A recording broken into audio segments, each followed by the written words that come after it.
Yeah. Yeah.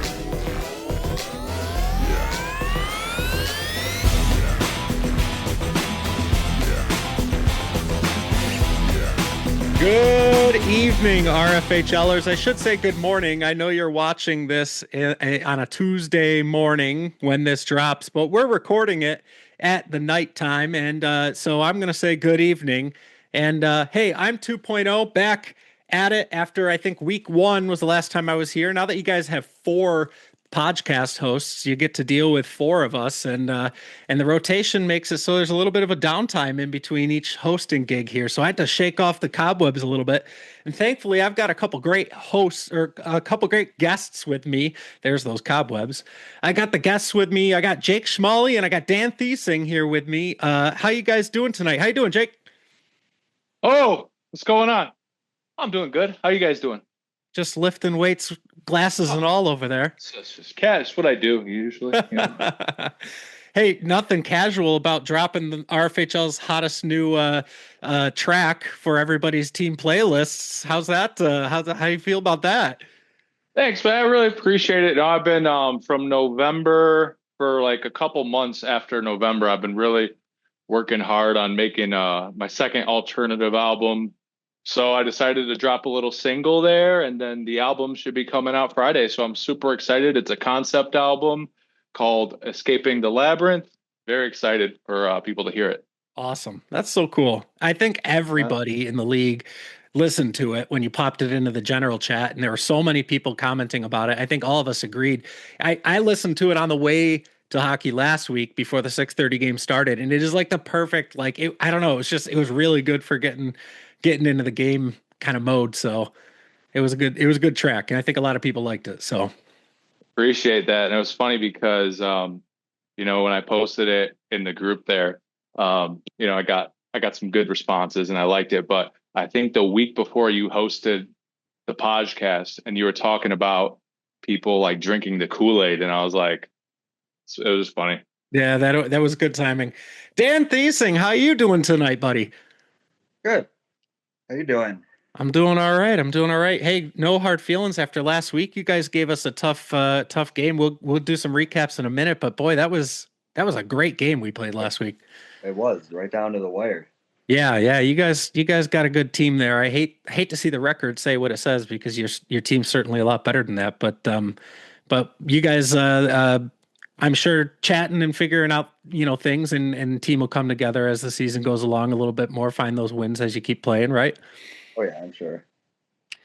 So speaking of last week, I know we always do a kind of a brief recap. I figured I'd kind of read over the scores a little bit, maybe highlight a couple of the game stars for each team in those games, and we can talk about them. So last week for that 6:30 matchup, we had Goals R Us 14 against Napster Marauders, scoring 11. Your game stars for that game were Brad. He had 3 goals, 6 assists, 1 penalty minute, and 5 blocks. Then you also had Al, the rookie, who had 6 goals, 2 assists, and 5 blocks. And then the last game star went to Napster's Leduc, who had 4 goals, 3 assists, and 7 blocks. That was a great game. Either of you guys catch that one at all? I was there reffing, so. Yeah, I caught it. I watched the game prior to coming, and then I arrived kind of early, so I caught a little bit of that game.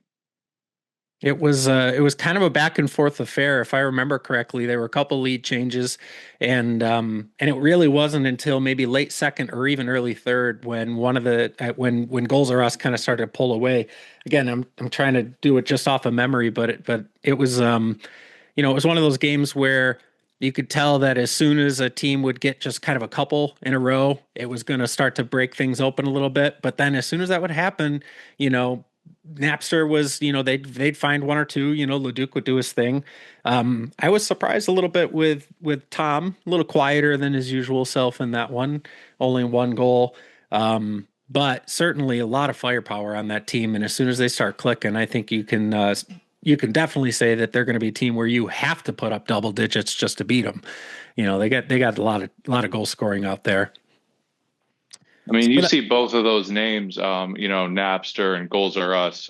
Both teams got people who could put the puck in the back of the net. I mean, if you're playing Napster, I mean, you obviously got to look out for Leduc. Like, dude's powerful, can score about anywhere. I've known him for a while, and I know growing up, I'm pretty sure he played Grease Lightning. I think he graduated a few years before me, but I didn't have the opportunity to play with him on Grease Lightning. But I'm pretty sure growing up he played some high competitive travel hockey, I believe.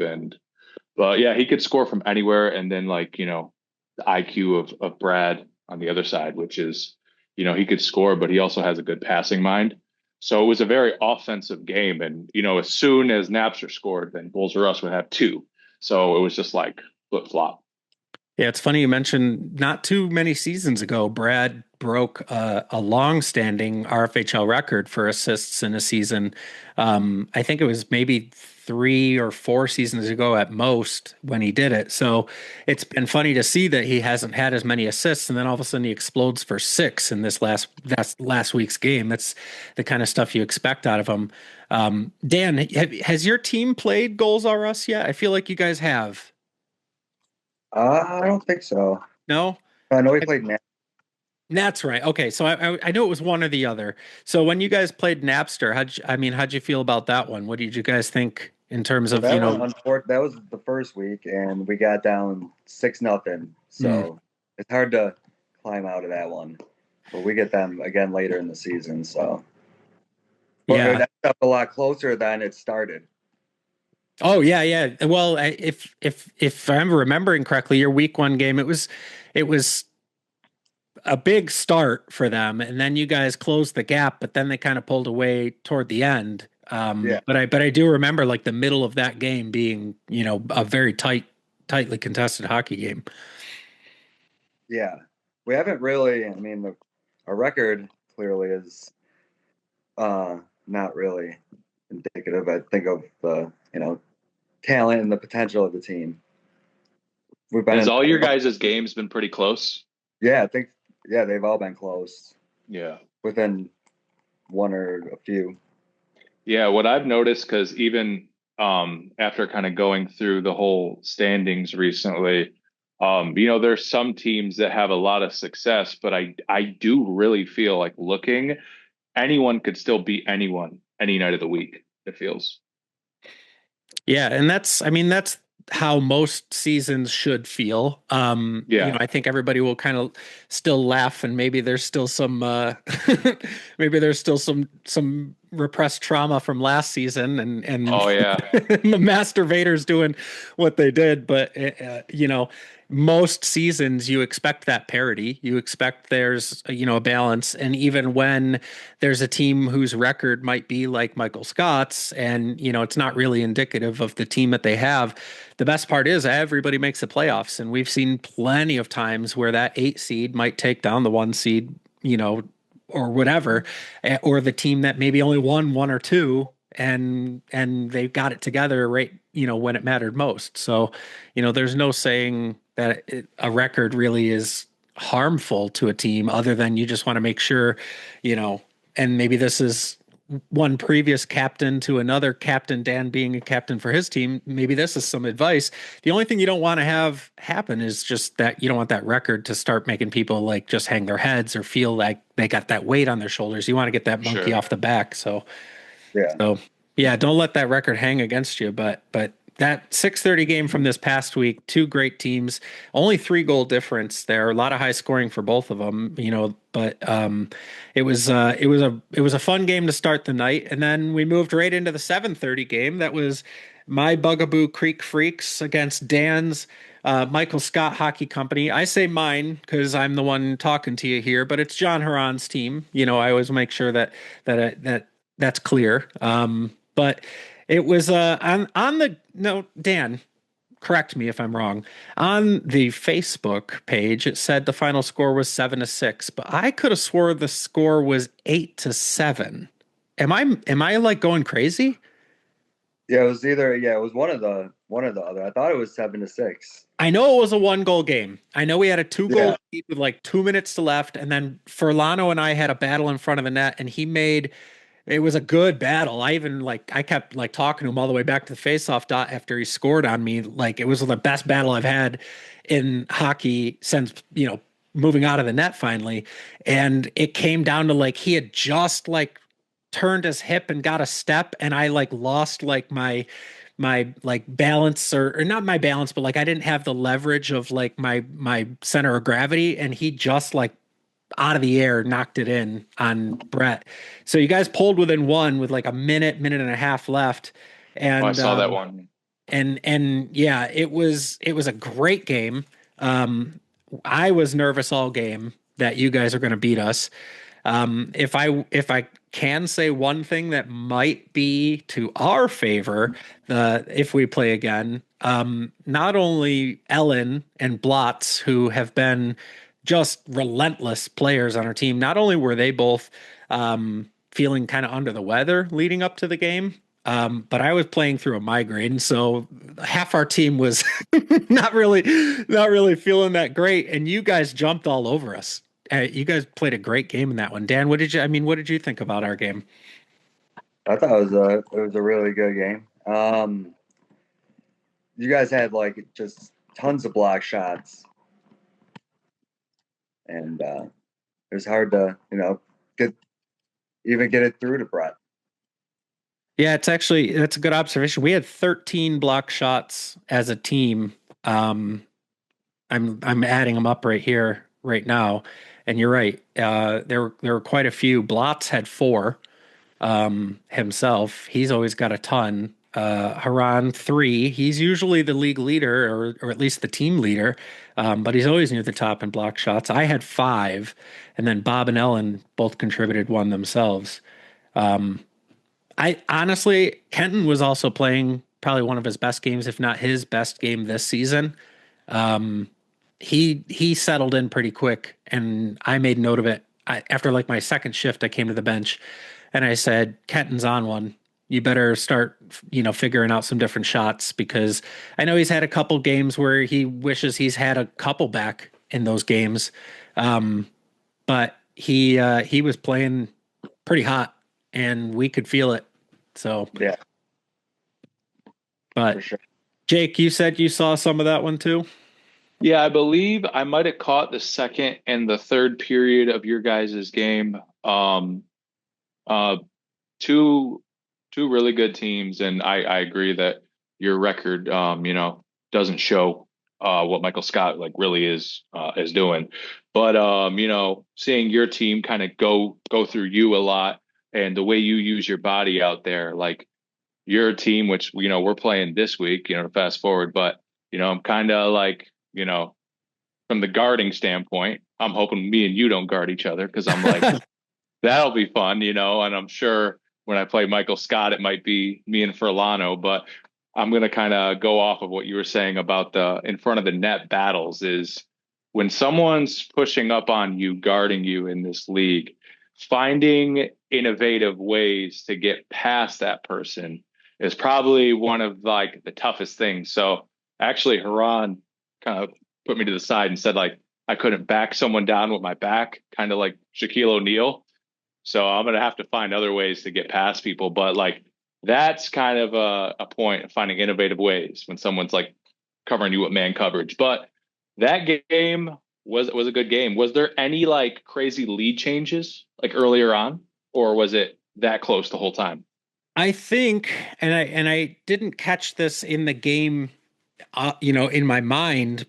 Usually, I'm kind of aware of these like little things that happen, and this one I didn't catch, but someone on the broadcast mentioned it. I think you guys scored first in that one, right, Dan? Yeah, I think so. I think And it was so only I think it was within one or two like the whole time though, wasn't it? yeah, it was always close. You guys scored first on us, and then I think you also took the lead. You had the lead after the first period. That was the first time all season our team did not have a lead after a period, and I believe it was only the second time all season, if not maybe even the first, where we didn't have the lead right out of the gate. so you scored first in that one, and that was what somebody mentioned on the broadcast. They said something like, "Oh, is this? I think this is the first time Bugaboo's playing from behind all season." Um, I actually think we went down in the game against Napster week one, but I did catch that, and yeah, you're right. It was like a one or two goal game at most. It was never more than two, I don't think. So yeah, end to end, it was probably the closest game of the night, obviously score wise, but also in terms of matchup and the way the teams played. Yeah, But I just one, felt like at the end there, if Michael Scott maybe had a couple more minutes on their side, it seemed like the momentum was going towards you guys. But other than that, it was just a hard battle game. I actually agree. I think we called a timeout after Furlano had gotten his goal and pulled it within one, and we just talked about catching our breath, but also just leaving it out there for that last minute and a half. Because if I'm gonna be honest, and I usually am with my teammates, I was telling them end to end that entire game, you guys were the better team. You played better. You were jumping the pucks. You had the energy that you needed for that game. Not only were you catching us off guard, but you were just beating us in terms of desire and want in that game. And if it wasn't for, I think, a couple, break plays or a couple snap plays that went our way, I think that game might have ended up a little different. And so I'll be perfectly honest with you, Dan. I think your team outplayed us last week, and you guys played a heck of a game. So, you know, build off of that. If I can say any recommendation, that's the kind Yeah. of stuff you want to build from. So, meanwhile, moving on a little bit, we've got the 8:30 game. This one not as close. Pontiac Firebirds 15 to the Dump and Chase pick and 9. Your three stars for this game all came on the Firebirds side. They had Reddit, who was 6 goals, 1 assist, 2 block shots. Then we had Brian. This is not Brian, rookie Brian, but Brian D'Angelo was 3 goals, 3 assists, 5 block shots. And then we had the Bob. The Bob ended up with a hat trick, 3 goals, 1 assist, and 3 block shots. Heck of a game from the Bob there. Um, and either of you guys catch that one? What did you notice in that one? I caught that one. I was on the broadcast for a little bit of the first period. Um, it was a close game too. I actually felt even though Pontiac ended up with the win, that Dump and Chase had actually a lot of the offensive pressure. They had a good triangle, a good cycle going the whole game. I think what that breaks down to is they got to play a little better defensively because Matt McCarchuk has just been a beast in net. Like Matt, if he goes in with that eye of the tiger, like Rocky Balboa, like that dude, like he's got good focus. He could really tap into a whole different level. Mhm. And then Reddit's obviously an animal too. And we got Bill Smith, hard workers, and yeah. So I think Dump and Chase just had to play a little better defensively. Dan, any thoughts about that game or any thoughts about that matchup? Yeah, I didn't unfortunately get to see because that was like right after our game, and then I had to get out of there. But yeah, I didn't get to catch that one too much. What about any thoughts on either of those teams? Have you played Firebirds or Dump and Chase? Yeah, we played Dump and Chase. Yeah. Yeah, they're good with Fos and Shane Ryan there. Yeah, and not to mention, it's funny. Foss and Shane, that 1-2 punch in terms of not only hockey skill but their IQ out there is going to be a tough combo. But then you add in Keller, who every single season has gotten better and better and better, more comfortable. He always, he came in as more of that defensive minded guy, and he played like it, and he played great his rookie season. But now he's adding the offense to the game, and he's adding the composure to being able to even quarterback plays from that point spot. And that's dangerous in and of itself. But then you've also got rookie Justin, who got his first hat trick in the RFHL this week. Um, it's another last name I'm going to take a chance at here. I know we were talking earlier about how I get your last name right, but I think his last name Yeah. is Zamonik. Um, Yep. so he was happy, I think, to get his first RFHL hat trick, and he looks like a player who is, same kind of trajectory as Keller had when he came in as a rookie. I think he's definitely going to be the kind of guy who gets better and better even as the season goes on. So you've got even a top four there who I think could really, put a little worry into an opponent in terms of their IQ and their movement. And then you add in Defos, who he got a goal this week, but he always adds a bunch of blocks. He had 5 this week.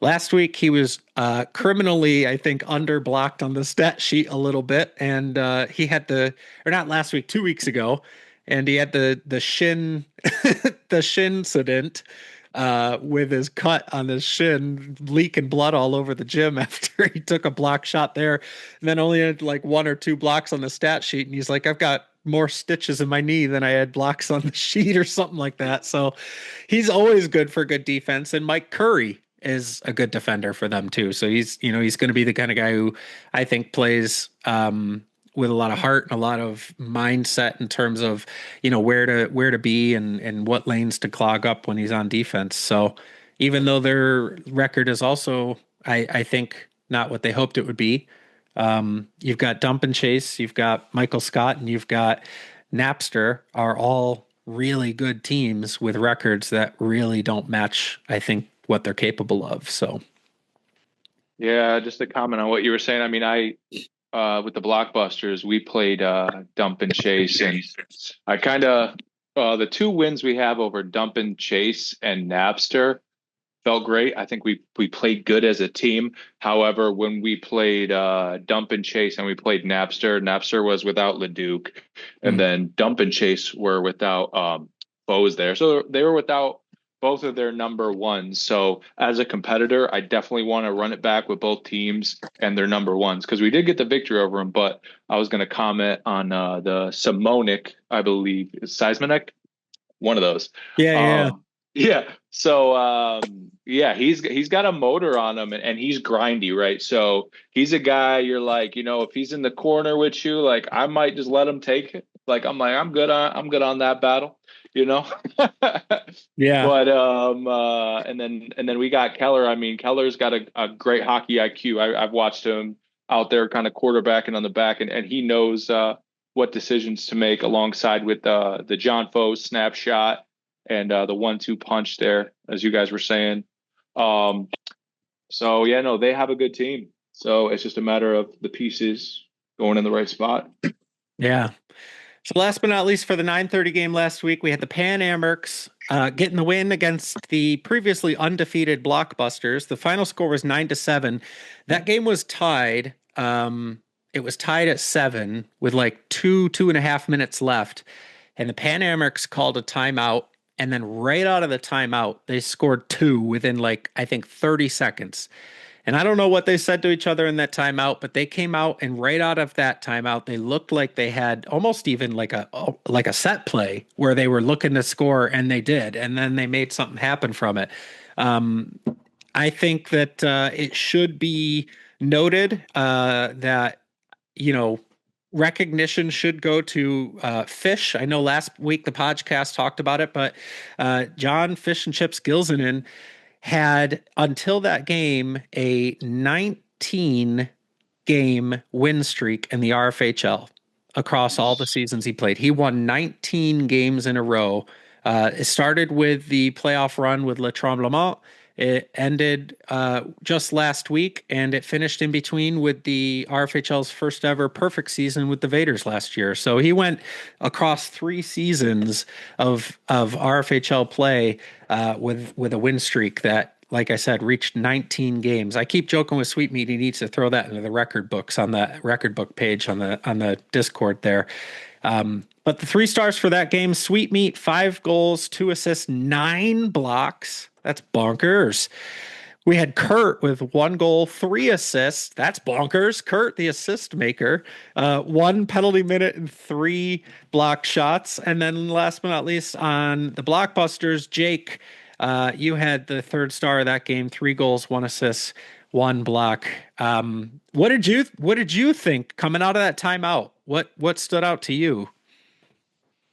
Oh man. So I think what happened was upon the third period, I think Sweet took some steroids or something.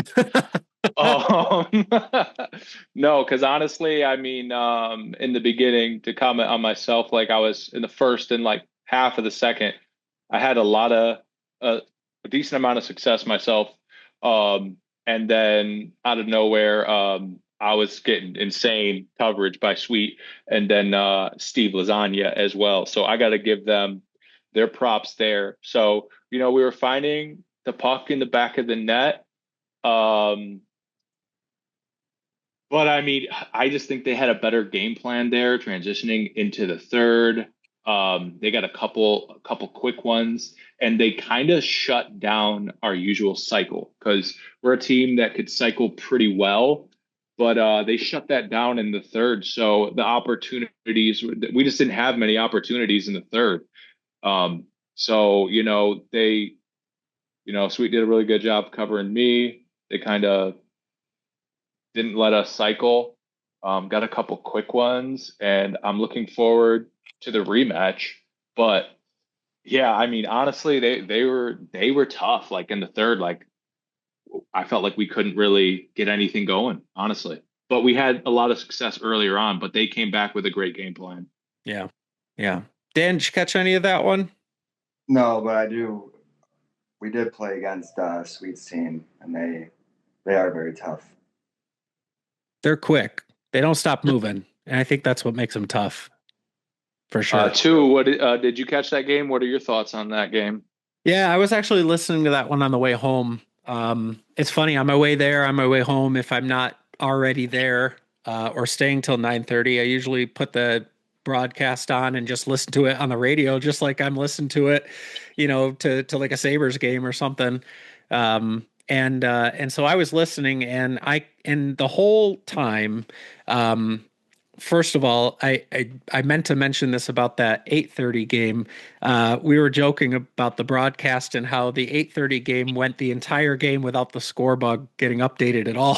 So it still Oh, was okay. showing the 7:30 game, and then Rob Anders pulls out literally the best play-by-play call of the season so far, maybe even the best play-by-play game broadcast in a couple seasons. He was on one calling that game, and he did a great job of keeping the score updated. So you knew what the score was. But then I was listening to that 9:30 game, and the whole time I kept thinking, "Oh my God, this is going to be a close game." When we did our predictions, so each of the podcast hosts have been doing predictions each week, guessing who's going to win all the games. I did pick Pan Americs in that one, and I think for me, the only reason I had done that, it really came down to, in my opinion, um, Mark, I think just finding his way.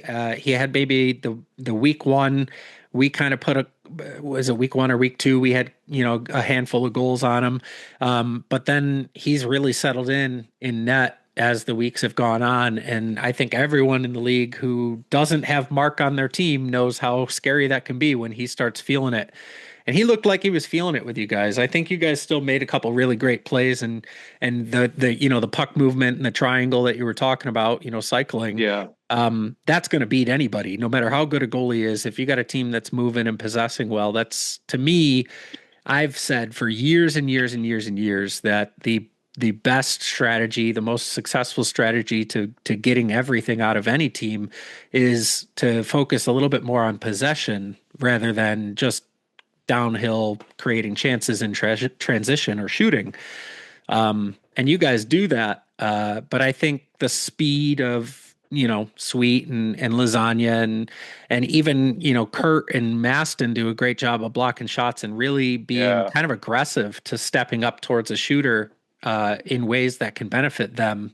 I think that team, they're very good at making it so that you never have a comfortable shot, no matter how good you Yeah. possess.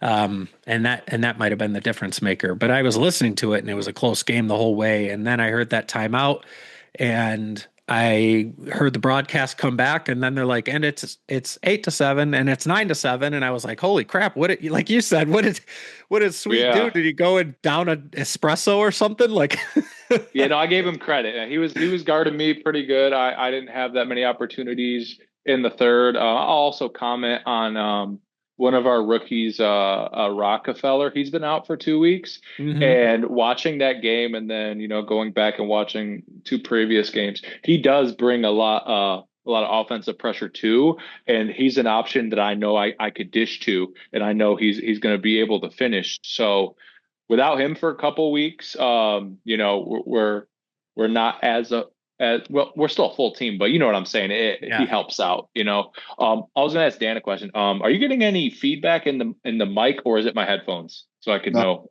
no, you guys sound good to me. Oh, okay, it must be my headphones. All right, cool. No, we're good. Yeah, I just real quick before we move on to the next segment here, I've noticed Matt hasn't been there the last 2 weeks. I think this time of year he might travel or have a couple vacations that were going on. He's actually a rookie that I know, and I've been trying to get him in the league for a couple seasons. He used to not be able to get in because of kid things that were happening on Wednesday nights, but then his availability opened up. And last season he tried to get in, and I think he was the first person below the cutoff in signups to making it in last season. But going into this season, I know that he's a good player, and I know that he's going to bring a lot of juice to a team like yours. So it'll be nice to see when he gets back out there. I was hoping he'd be back there this week so we could play against each other. So we'll see. But yeah, I think you're right. He's you guys play great without him, but he's going to be, he's certainly a bonus once he's there. Oh, for sure. So before we move on to a segment that has, let's say, gone into hibernation for a couple seasons, I did want to ask real quick, just for a fun question, before we talk more RFHL. So Shmali and I were talking over chat before this started, and he was mentioning that he's making a homemade pizza. And so I was like, oh man, that's like right up my alley. I love cooking and stuff like that. So I make homemade pizzas all the time. I even make like the dough and everything. It's not as hard as you think. So once you get the hang of it, it's actually pretty easy. But I wanted to ask you, so here's your fun question. Dan, I'll start with you. What's your favorite pizza toppings? Like if you made a homemade pizza, what are you putting on it? Mushrooms and olives. Mushrooms and olives. Nice. Red sauce, white sauce, Red sauce. red sauce. Yeah. Jake, what about you? You told me what you had cooking tonight, and that sounded pretty awesome. Yeah, it should be good tonight. Tonight it's like a white sauce with mushrooms and spinach, but if it was my choice, I'm just going traditional like cup and char pepperoni, well done with sausage. Nice. Okay. You Nice. know, some yeah, My go-to pairing with pepperoni, and you're right, cup and char, got to be cup and cup and char char. pepperoni. My go-to with pepperoni is mushroom and banana pepper. I love banana peppers with cup and char. But one of my kids' favorites, get this. So one of my kids' favorites that I make when I do my homemade pizzas is I'll actually use barbecue sauce instead of red sauce. And then I grill a chicken, chop it up all small, and so it's barbecue sauce, chicken, and broccoli with Mm. mozzarella and cheddar cheese mix, and then a little drizzle of barbecue sauce again on top, and then throw that in, and they freaking love that. They eat it Nice. up like crazy. So we call it like barbecue chicken broccoli pizza. I've been known to make a dill pickle pizza every once in a while. If you haven't tried it, don't knock it till you try it. It's actually pretty good. But we get creative over here, and my two girls they like helping on pizza night when we do pizza night. So we have some fun with it. So you're a pretty good chef. You like to chef it up. I do. I don't know if I'm good, but I do a lot of our cooking, and it's usually because I like to do it. So I don't. It's a little bit of a crack a nice beer or something, and just go Oh to yeah. town and make something up. So Nice. yeah. Hey, another quick question too. I wanted to ask. So we're kind of at the midpoint of the season. We're what, 4 weeks in. We're talking about week 5. So teams are starting to get a little bit of a sense of who they are, what they've got, who's on the team with whom. So I wanted to ask you guys, who is, in your opinion, for your team, who's the unsung hero right now? Maybe not necessarily somebody who hits the stat sheet, or maybe somebody who has been hitting the stat sheet in ways that are like unexpected, or they're doing really well. But who's that unsung hero on your team so far? Um, Dan, how about I start with you? Who do you think it is for you guys? I'm gonna say Kenton because he really kept us in that game last week. Yeah, I think he's like I said, he was on a heater for you guys last week, and certainly a tough one. And he's not too far removed from his Firestorm season where he was in the goalie of the year conversation. So I think once you figure out how to play in front of him and what he kind of likes, and he settles in and gains that confidence. I like that answer. Good answer. Anything else to add about Kenton? Anything you want to say? Well, this is the first time I've been on a team before with pretty much all those guys except for him and Sean. Okay. So yeah, it's my first time being on a team with Kenton. So Nice. Nice. Jake, what about you guys? Who's the unsung hero for the blockbusters right now? My first thought was actually really couldn't think of anybody. I think when we're at full strength, I think everyone like really passes to each other really well. Um, so it's hard to say because I think no one's like not getting the puck. You know what I'm saying? Yeah. But if I had to, I'd probably go back to like a lot of people like on the broadcast. We'll talk about um, Fish, Noobs, and I, like when we're out there, like cycling, which we do have gained a lot of chemistry quick. But if I have to put it on one person, I'm going to say Rockefeller because I didn't know him prior to this, and then there's been some plays where I've passed to him or I've seen him, and he's caught me by surprise. Of he's good. Yeah. Oh, those are good answers. I For the Bugaboo Creek Freaks, it's funny because the very first name that would come to my mind in terms of unsung hero, I think would be Ellen, and I think that that goes across more than just this season. I think regularly she's the unsung hero on a team because of how much like heart and determination and just kind of relentlessness on defense. I see Yeah, her go right at a team's number one without any sort of hesitation, and sometimes even come away with that puck or battle a puck away. And she does it on a regular basis. The he's took only the puck from me a few times. Yeah, I mean, Yep. I'm glad I'm on her team now because she used to take it from me all the time, and I'd be like, "What the hell? Come on, no." Yeah. Um, but so my caveat is, normally Ellen would be my unsung hero vote, absolutely. However, this season, I think she's catching everybody's attention. Finally, the way that she's always deserved to catch the attention. So what I'm saying is, I don't think she's unsung anymore. I think she's getting the hero label that she deserves and has deserved for a while. Um, she's putting up the stats too, and she's showing up. I think, not getting ahead of myself, but she's right now very easily my outplay draft spot nomination. And I think maybe even she kind of deserves to be as a nomination for Defender of the Year right now, the way she's been playing. So if I had to pick the unsung hero for Bugaboo, I would be picking Blotz for sure.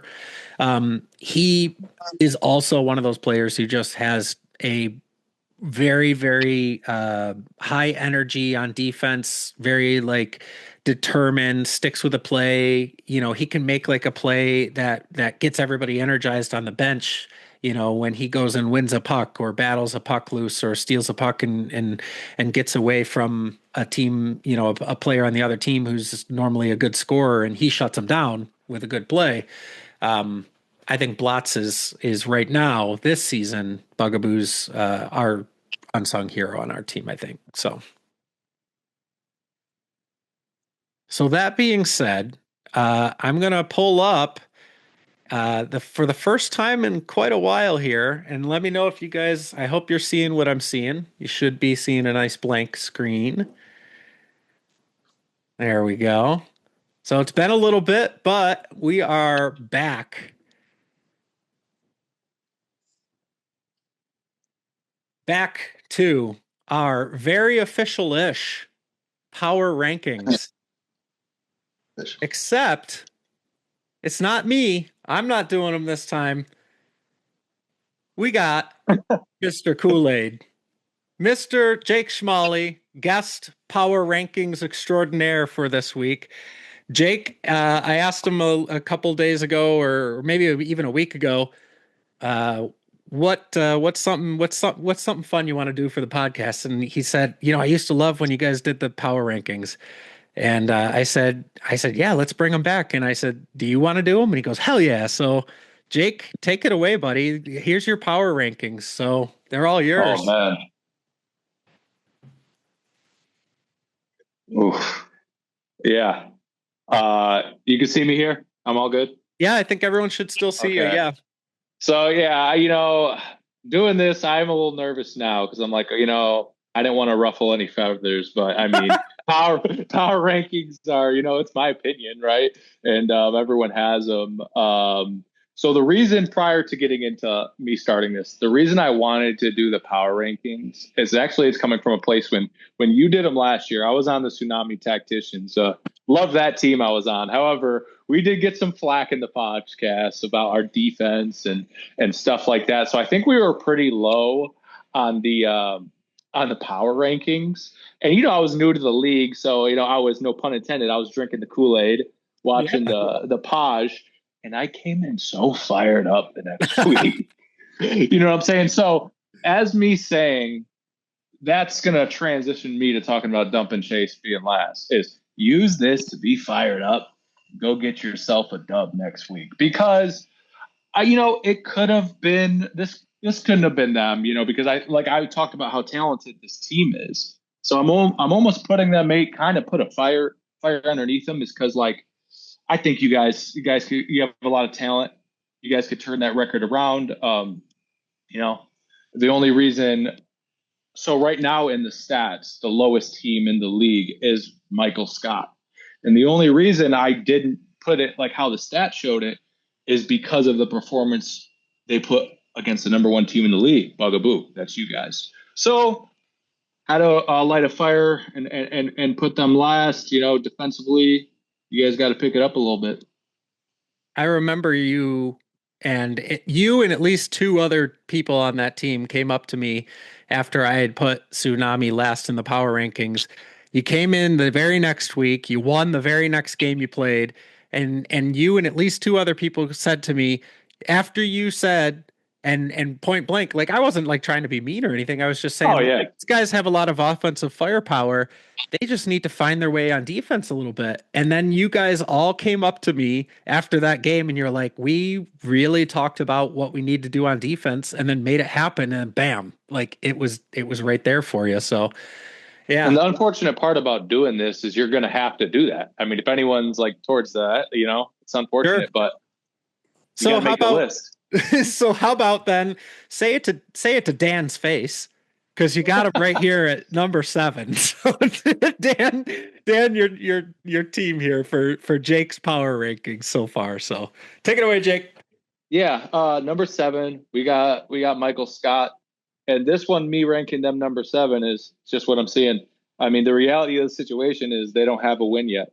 It's a lot of close games, but at the end of the day, got to get it done. Got to get some dubs. We don't got any dubs yet. So, and like I said, the only reason they're not last, like the record shows, is because I've watched some of their games and they're all close. And to be honest, it's a team that when I have to play you guys, like I'm like, I'm a little nervous. Like, I think you guys could still beat anybody in the league. Like if, having those battles with Furlano in front of the net and, he's tough. You guys. Oh, and my boy on the point there, who I played with on Tsunami Tacticians. He's got a crazy clap bomb. So you guys could get it together too. But it's just from the stats I'm seeing. There's not a win yet. So unfortunately, number 7. Yeah. Dan, any thoughts? Dan just kind of accepted it. So. Is it? All right, number 6. Hopefully later in the season we'll not be in that spot and we'll be substantially higher. Yeah, yeah. It's a long season and everybody makes the playoffs. So, Yeah. all right. So, Schmally at number 6, you had Napster. Napster Marauders here. Right. So Napster is 1-3 right now, correct? That's correct. Yeah. So Napster is 1-3. So it kind of makes sense. I have them at number 6. I mean, they have a great, talented team. You know, they got the 1-2 punch with Leduc and Tom there, and offensively, I've seen them, especially in the season debut, make some great passes and some great shots that created a lot of great goals. And then on top of that, you know, you got Kyle Antilla, who's just a machine. He's got scoring power. A week before I'm playing him. When we played him a couple weeks ago, he's like, "I'm guarding you all night, Schmally. You're not doing nothing." I'm like, "All right, man. I'm just trying to get some shrimp." But anyways, so yeah, no, they're number 6. I mean, 1-3. I think they're a little reminiscent of Tsunami, where defensively they got to get things going a little sharper. I know Leduc's missed some games. You know, I'm sure. You know, once he starts making more games, you know, I think their win column will get higher just because of offensively what he brings. But the team outside that, like I said, with Kyle and Tom, like they got a lot of offensive power. Like I was saying earlier as well, like anybody could beat anybody. But, you know, get some dubs and we might get you higher up in the power rankings right now. So, in your number 5 spot, and here's where I always think the power ranks are toughest, is this kind of like 5 through 3, 5 through 2 spot. So, number 5, you've got Pontiac Firebirds. Tell me about your Pontiac, reason there. Pontiac Firebirds, a great team, a lot of talent. I think they're very defensively strong, defensively minded team. Reddick has a lot of ability to get them some goals, and he's one of those where like he's got the skill, but he's got the motor. Like he won't stop. I played with him on Tsunami Tacticians, and you know, he would get goals just quick out of nowhere, really quick. So yeah, I mean, I think that, you know, they're a solid team. I just would like to see their offense get going a little more, and like I was saying earlier, get a little bit of a cycle going. I haven't seen a lot of cycling and a lot of like you got time out there. You got time. Pick your head up, look for options. You know, in the gym, it feels frantic sometimes. Like you gotta Mhm. be motorist, but like I always gotta remind myself too is like I'm not trying to play other people's games. I'm going to try my best to slow it down when I can, see my options. Let's set something up. So that's what I would say about them being at number 5 is just take your time out there, get a cycle going. I think you're a very talented team defensively. And then, you know, goaltending wise, they have a great goaltender, but great team. So, then you got number 4 here. Goals are us. Those are a Talk. super talented team. Yeah, I think I rank them kind of right where they should be right now. Do you have their record in front of you? Are they 2-2? Yeah, they are 2-2. They started 0-2. So they're 2 games in a row winning here to get back to 500. Yeah, and so you know they could have even been higher. They could have been number 3 or number 4. But you'll see why next I didn't put them as number 3. Um, so yeah, we played them in the debut. It was Blockbusters versus Goals Are Us, and I think some people put that as the game of the week at the time. I'm not sure. Um, but it was a battle. I believe we ended up winning by 2, but I think they were like the last 2 goals. And it was like no, we were actually down. Sorry. Yeah. We were down 5-1 and we just got the motor going in the second half of the game and ended up getting it going and getting the dub. But yeah, no, they're a great team. You know, they're led by Brad as their number 1, and Brad this year is using his passing very well, creating plays. I think, yeah, I think they're good at number 4. You know, 2-2, 500. I think they could turn it around and go on a streak whenever they decide to. So number three, you've got your blockbusters. Of course, I had to put me and my guys up high. I think we're a very talented team. I love cycling the puck with Fish and Noobs, and I'm gonna be honest, I'm a very offensively minded player. So having those two like really help me out defensively. Like I'm not the greatest defensive player. So having them win a lot of battles and getting me the puck and them being readily available for a good cycle has been great. Passing it back to Fish, he's got that good shot at the top of the key there. He's nice to utilize.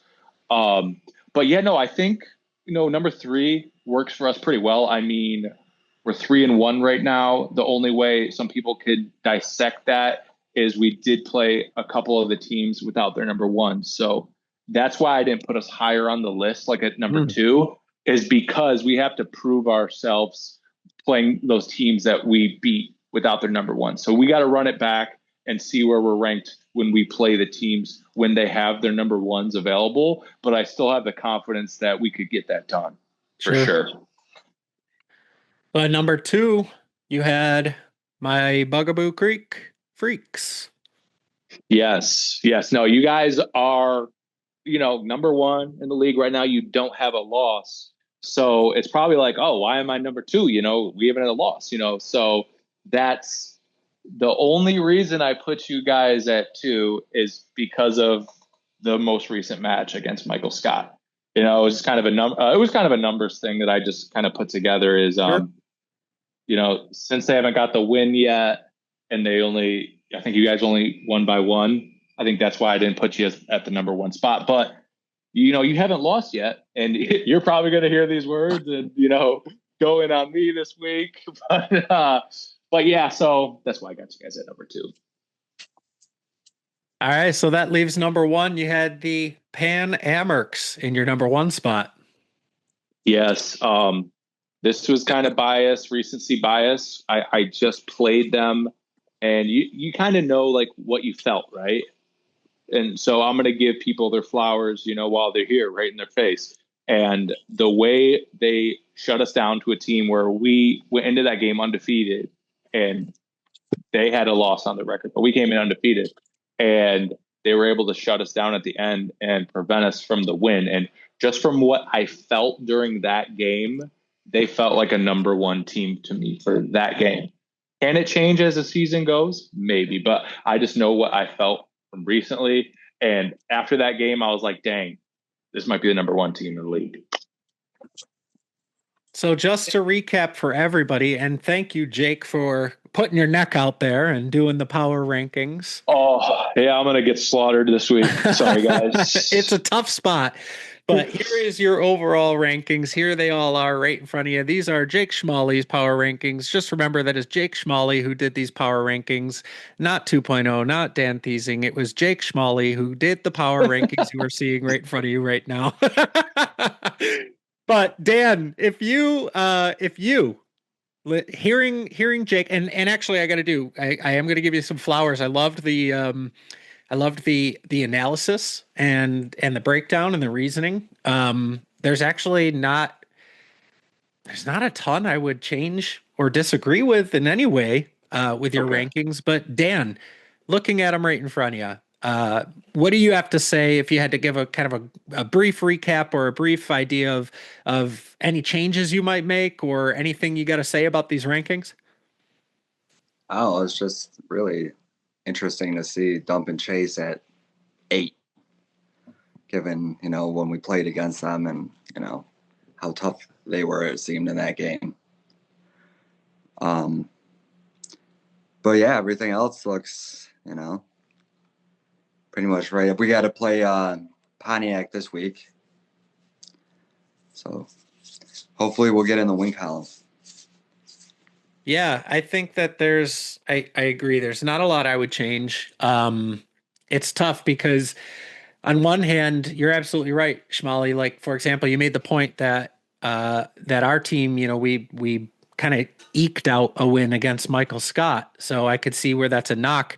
On the other hand, we have a head-to-head win against Pan Americs already. So these are like the tough things that sometimes, like when you're making these rankings, especially because if you look at the standings overall, they're actually pretty balanced. I balanced in the sense that you have two teams that have 3 wins, two teams that have 2 wins, two teams that have 1 win. And so if you think about it, everybody's tight. Everybody's close in the standings. The only difference is the top to bottom, first and last place teams. That's the only time you start to see where there's that gap. But we're not even halfway, and half those teams play against each other over again. So those records can change pretty quick. And if you're going just off of record, that's one thing. But you made a lot of great points about how you have to kind of look at how do the teams play against each other. Teams match up against each other much differently than their record might show. In fact, that's usually a lot of what I think about when I pick my predictions each week. I'm not usually looking at, okay, here's the record or what's going on. I'm usually looking at what is the matchups look like. What are the matchups telling me? So just as kind of a quick, segue right into it, here's your current standings for your podcasters picks of destiny. That's the chat name we've kind of been going with all season. So here's all your podcast hosts plus Commissioner Sweetmeat, and our records picking each week. Sweetmeat leading the way. He had I think he had the first. He was the first person to get all 4 of them right in a single week. But then last week, both the mayor and I both went 4-0 with our picks last week. So standings are pretty tight there, but that's your standings for your podcasters and your predictions for each week. So if you want to know how the week's going to go, then just go ahead and ask Sweetmeat, because right now he's the guy who's going to tell you most accurately what the week's going to look like before it even happens. But that also segues into our week 5 matchups. So we've got some great games this week. Let's talk about them. 6:30, we've got the Goals Are Us going up against the Pan Americs. There's your rosters on the right-hand side. Goals Are Us, like we said, they started 0-2, now 2-2. Pan Americs are sitting at 3-1. Dan, I'm going to let you take it away first. What do you think about this game? This game is going to be it's going to be a good game with Sweet against Brad, and Paul Fridman has just been seem out of his mind from what I've been seeing with him in goal this year. Yeah, rookie goalie making the shift into net a little bit unexpectedly. I can give you a little behind the scenes with that. So there was originally a different goalie going to be playing, and then needed to fill that goalie spot. And we kind of joked around. Sweet has joked around for years about maybe wanting to play goalie in a regular season sometime. But then Paul had played net over the course of the Winter Classic, and I think he was kind of feeling it. And little backstory, I also have happened to hear that Paul grew up playing goalie in the street as kids, making saves on Bradley Haynes. So he grew up playing net against one of the league's top scorers. So he does know how to play goalie, and he's been playing great. So, yeah. Jake Schmally, what do you got for this one? My heart wants me to go with Goals Are Us, ironically, because a lot of my guys are on there. Rob and Shane kind of got me. Rob got me in the league, and Paul. But I just, due to my power rankings and what I felt last week, I think I'm going to have to go Pan Americs by 1 goal win. It's going to be tight. Oh, okay. Actually, I forgot to ask you, Dan. Who do you think's going to win this one if you had to pick? I'm going to go with the Pan Americs. Okay. So we got 2 Pan Americs. Under 7 goals each team, 1 goal win. Okay. Oh, tight game. All right. Yeah, it's funny. There's if I look at these teams on Goals Are Us, I see the advantage for the scoring. On Pan Amex, I see advantage for the speed and possession.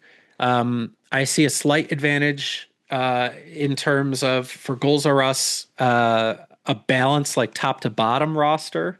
Um, and then you kind of boil it all the way back down to we've got Mark, who is a multiple goalie of the year award winner, multiple cup winner, and then Paul Fridman, who's a rookie in net, but one of the league's top defenders and shot blockers.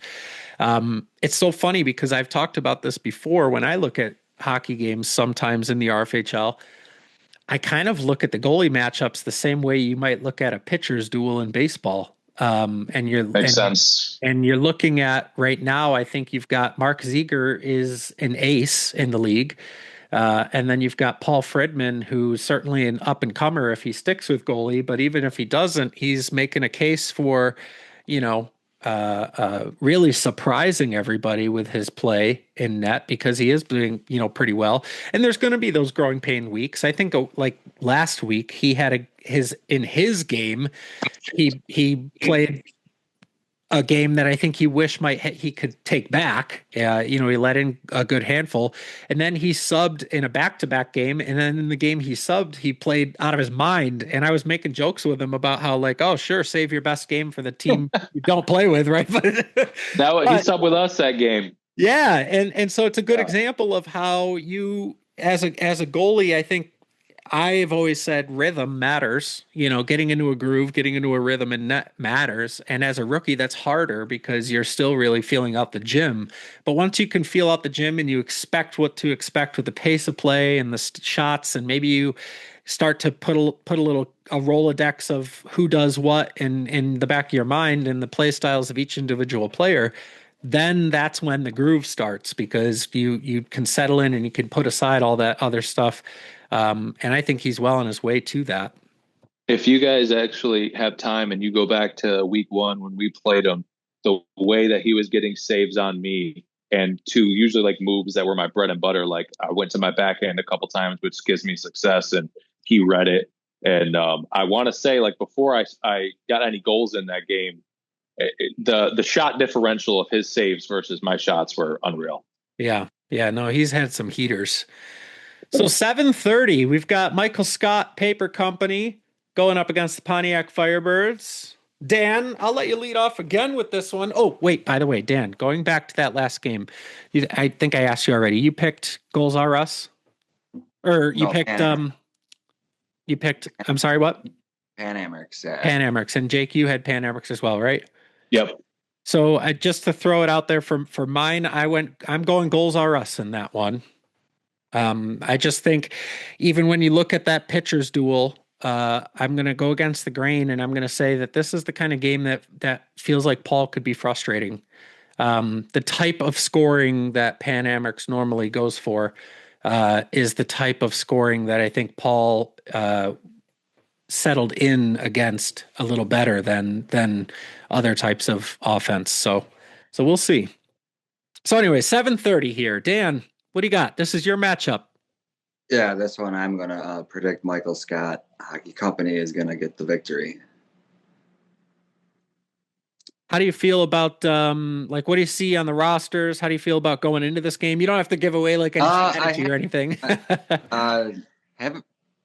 I haven't played against Reddit in I think the last couple, because he wasn't in last season. I think right. The season before that I might have been on team with him, so I haven't played against Reddit in a long time. So that'll be interesting. He's always difficult to contain. Yeah. And Matt, obviously one of the best goalies in the league. Bill and D'Angelo. Brian was on my team just over the in the Winter Classic. Rookie Brian, he was pretty good. But yeah, I'm looking forward to I like my team a lot, even though we haven't got any wins, we have a lot of fun it seems, and just enjoy, every week, even, just gotta turn things around and start winning games. Jake, what do you think about this matchup? I actually got, I think it's time that Michael Scott, every one of them are going to watch Rocky 3 before their game. They're going to be really, get the eye of the tiger. And I'm going to say that again. And I think Michael Scott is going to finally pick up their first win. I believe it's going to be another lower scoring game. I think they're going to win by 2. I got Shelton with the hat trick, Verlano with 2, and then Dan's got 2 on his stick too. But it's going to be a real close game, and I think they're going to come back, win from behind. All right, yeah. I agree. I think the 7:30 matchup's going to be tight. I do think that Matt is, I think last season I've joked about this before. I think I've even said it on a podcast before in this season. If not, I know I've said it to him directly that if I hadn't pulled the season I did out of my butt last season in net, I watched that. he was easily the goalie of the year. He played the most insane goalie season, and he's gotten better and better in net. And last week was he, you know, every goalie is going to have a game where I think you want something back. I think he's going to want last week back. And the funny thing about that is last week he had a perfectly average, above average game. He had a perfectly good game that I just think is like that's a testament to the level of play he brings in net. So I think that that's going to be tough for you guys on Michael Scott is just solving Matt. Once I think you can solve Matt, and if you can, figure out how to put some goals in on him, I think this is going to be a close game because I do see Kenton on the upswing in net, and then I see a lot of players on Michael Scott not only having played you last week, but just generally knowing how you guys and the style of play you guys bring. I think the floor you guys match up very well against the Pontiac Firebirds. I certainly think that you guys have the chance to shut down the right players in the right ways. I keep making the joke too that so rookie Brian McDonald, when he was playing in the Winter Classic, you only really ever get to talk to a guy quickly, and sometimes when you play against him, you hear him. And he was talking once during one of the games, and I thought he was British. I thought he had a British accent. So I started calling him British Brian, and then I found out he's from Long Island. He's not, he's not British. But so that's why you saw maybe in the stats recap this week there was Brian and then there was British is how he was listed on the stats and the recap for the week.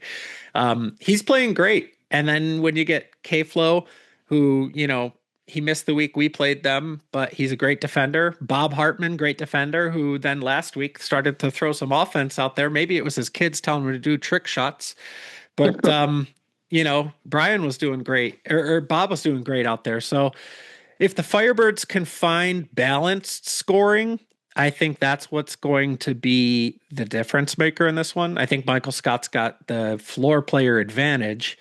Pontiac has the goalie advantage. But I think if I'm going to make a prediction, I am going to go Firebirds in this one. I know you guys both picked Michael Scott. So far I've picked against the grain for both of you guys. So 8:30 here. We've got Jake Schmalley's Blockbusters, John Huron's Bugaboo Creek Freaks. It's me and you, Jake. We're playing against each other. So should we let Dan lead the way on talking about our matchup, or do you want to go for it? You could go after Dan too. I'll go last. Okay, all right, good. Dan, go for it. Yeah, this one's gonna be like I picked this one to be the game of the week because we haven't played against the Blockbusters yet, but on paper they definitely look, quite solid. When we played you guys last week, so both got really good goalies, both got really good defense, both got really good offense. So you're gonna put me really on the spot here, huh? Go for it. Let's hear it. You're not gonna bother me. Yeah, we're good with whatever. It's never bothered me. I'm gonna go with the Blockbusters, I think. Okay. All right. So I will. It's gonna be a close one though. Probably I'm gonna say either one This one is going to go to overtime. Oh, all right. It's funny you say that because if I had to pick how I thought this game was going to go, I do feel like it's going to be one of those games where it's going to be for either us or for Blockbusters. It's going to feel like one of those games where you're right on the cusp, like you're right on the edge of either taking it or being in it. Whether you're down one or up one, looking for your go ahead, to go up two, I think both teams are going to feel like we're right there for making it happen. Um, I This is one of those great goalie matchups. This is one of those ace versus ace pitching duels. Kazmark has been playing awesome in net. I got to play with him a couple of seasons when he was in goal. One of them we won a championship together. He's a great goalie, and he's gotten better and better as he plays more and more in net. But then you got Brett, who is maybe at this point, I actually think among all the goalies, he might be the longest tenured goaltender in the league and has the most seasons in net among all the goalies that are out there for this season. Um, he's been playing. Brett is having this. I almost made him my unsung hero because it's funny. He's been having fantastically good numbers very similar to Matt and I last season. And yet it doesn't seem like anybody seems to notice. I've noticed he hasn't really been mentioned on the podcast for the games that he's had so far this season. He missed week 1, but he played week 2, week 3, week 4. And each of those weeks he's gotten a game star, I think. So he is playing out of his mind in net. He's leading the league in all of the goaltender stat categories. And so you've got an aces pitcher duel right here. I'm not going to pick against my own team. I do think we match up really well in terms of the Blockbusters and the Creek Freaks. I think both of our teams match up really, really well against each other. I think this one's going to come down to whichever team is able to continue to play the game they want to play more. So whether it's the style that Blockbusters want to have, if they can manage the game in a way that lets them stay playing that style, then that's going to be an advantage for them. And then vice versa for us. If we can play the way we want and make the game bend to our game plan or our style, then I think that's going to be what makes the difference for us. But I am going to pick us in this one. Although there's a little bit of a bittersweetness with that because last week Fish and the Blockbusters finally lost, and the Masturbators have been joking in our chat. We've been keeping the chat alive. We're all keeping tabs on the records, and everybody's waiting until the last undefeated team falls so that we can all celebrate remaining the most, the league's only perfect season. And so now I'm the only masturbator left who's or lossless. So it's a little bit bittersweet to see Fish lose. And I know he was feeling a little bit bummed about that, but I think he's also kind of secretly, hoping that I lose this week. And then we can all say that the masturbators are still that team. So Jake, what do you think? All right. So, and by the way, I want to comment on what I'm about to say. If like you feel like it's going to be like this too, I almost feel like the beginning stage of this matchup is almost going to be like a Floyd Mayweather boxing match, where if you watch a lot of Floyd's fights, he like kind of feels out the guys like the first 3 rounds. Like you're just going to be jabbing a little bit, and we're going to have to kind of see how each other play and match up. Like it's like going to be a feel out process a little bit. Do you agree with that in the beginning? Yeah, I would prefer that than the kind of matchup where people come out swinging and kind of lose their heads and get a little over aggressive early. I'd rather avoid that being the case. So yeah, I could agree. By the way, your comment on Brett, it hasn't been unnoticed, at least for me. I mean, I've seen he has the least goals against average among goalies in the league right now. So just give him a little, clap for that, because he's playing shut out. He's playing lights out right now. So defensively, we're gonna have to find ways to get past him, because right now he's playing like a brick wall. And then I have kind of zoomed in on you and how you play with your team, and you're a good natural leader, and the game oftentimes does go through you when I do watch it. and like that's just the way it is. But you guys, it seems like you do you have a lot of skill, but you also are well with communicating with your guys as a number one. So that's good. You know what I'm saying? So people listen to you well out there, and it seems like you guys are all kind of tapped in, like psychologically. You know what I'm saying? So that's going to be tough to get past too. So I think whoever wins this game, I think it's more about finishing, having the complete game. I don't think it's about, sometimes when I'm matching up with guys like on my Tuesday ice team, I'm the captain of that team, and like certain matchups, I'll be like, hey guys, early, we got to go in early, shoot, and like, take it quick. But I actually feel like it's the opposite with this one. If, as the Blockbusters, if we're going to get this done against you guys, I think we got to finish. We got to finish from start to finish. We got to play a complete game. But of course I got to go with my guys by one. Yeah, it's definitely going to be a good one. Dan already mentioned it's his game of the week. That's good to. For sure.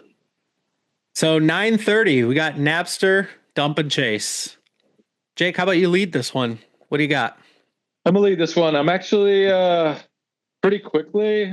Ironically, they're gonna not know where my head's at, but I'm actually going with Dump and Chase picking at this one. I think they're gonna surprise against a good Napster team.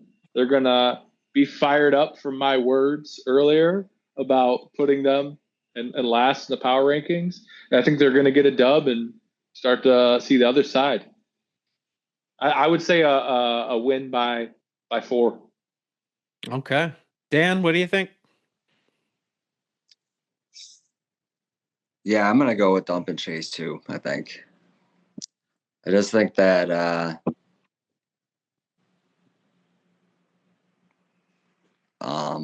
with John and Shane and yeah, you guys were talking about rookie Justin earlier, and I think I was watching the rookie game, and he definitely seemed to do maybe the best in my opinion, out of the new rookies. So yeah, I'm gonna go with Dump and Chase.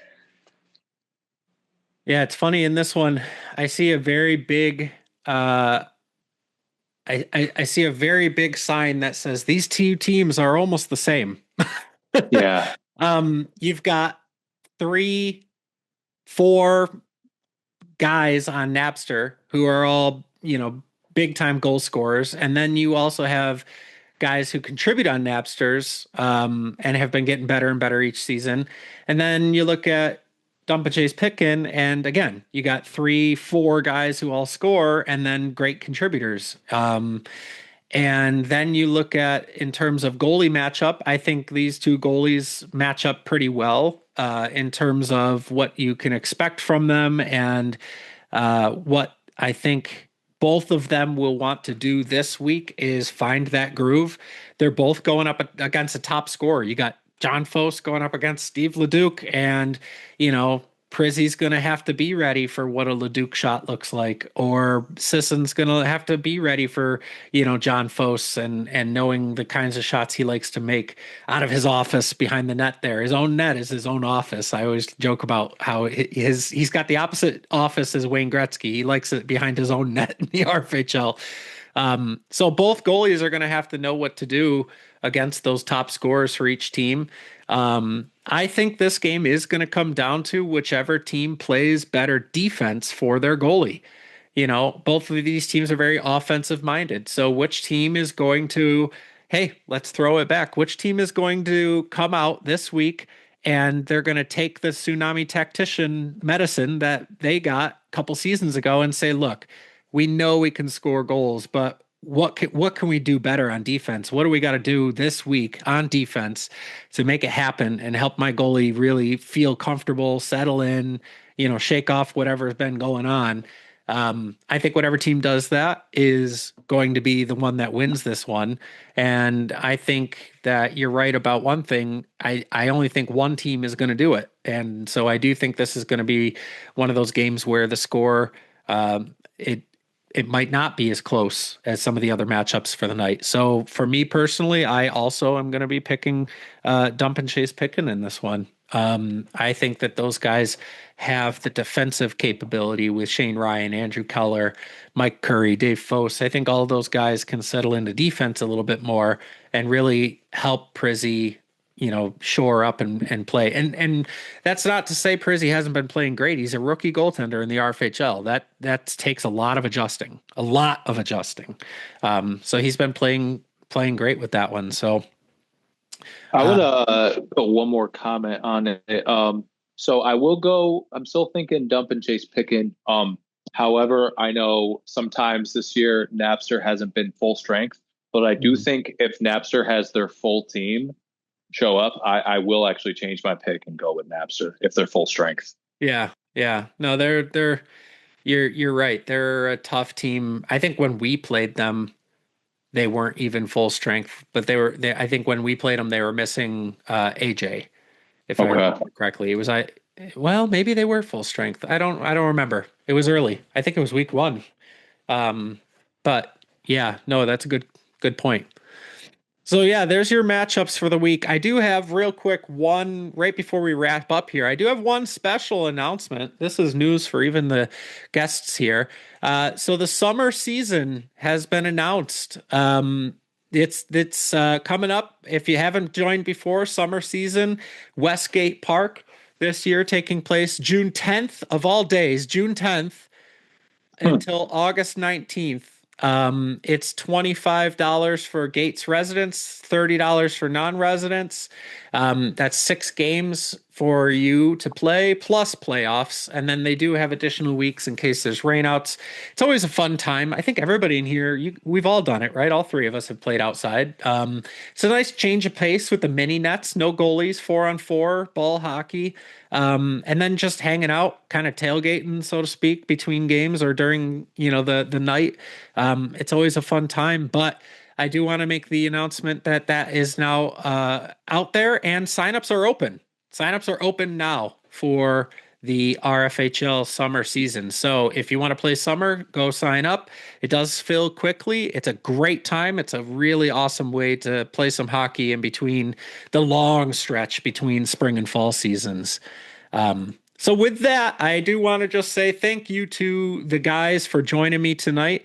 I did take note that both you and Dan, that both Schmally and Dan said that the 8:30 game was your game of the week. So I did whip that up while we were talking, trying to adapt to my guests here. And thank you guys for joining.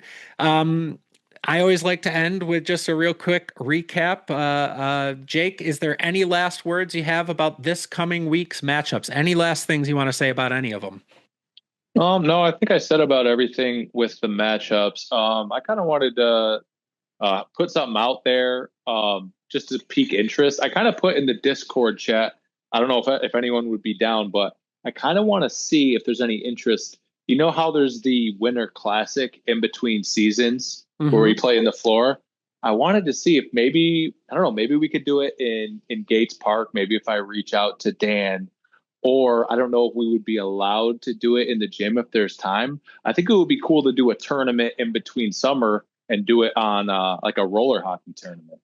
Yes, like maybe, I did see that. That's right. Yeah, so I just want to put it out on the pod just to maybe we can get some people commenting on the Discord and see if we really want to do this. If not, I don't think we need that many people, but I think it'd be cool. I know at this point there's a handful of people in the league now who have shifted over here from the old Horizons League in roller hockey there. I don't know if that's still going on or not, but it seems like there's at least a base of people who might be interested. So yeah, we can make sure we talk about that. So yeah, if you're listening right now, put it in the chat, talk about this in the general chat if you're interested in some roller hockey, anything like that. Dan, any last words about any of these matchups? Anything you got to say? Oh, I think I got everything. All right. Well, hey, guys, I appreciate you joining me. It was a blast. Jake, thanks for sticking your neck out there for the power rankings. I'm sure you'll hear a lot about it in the general chat as soon as everybody starts watching this. So if you haven't already, make sure you give Jake the business in the general chat. Tag him too, so he has to hear his phone buzz. Make him really pay. Oh God. I'm not ready. All right. Well, if there's nothing else, then hey, guys, thank you so much for joining me. And hey, is it Wednesday yet?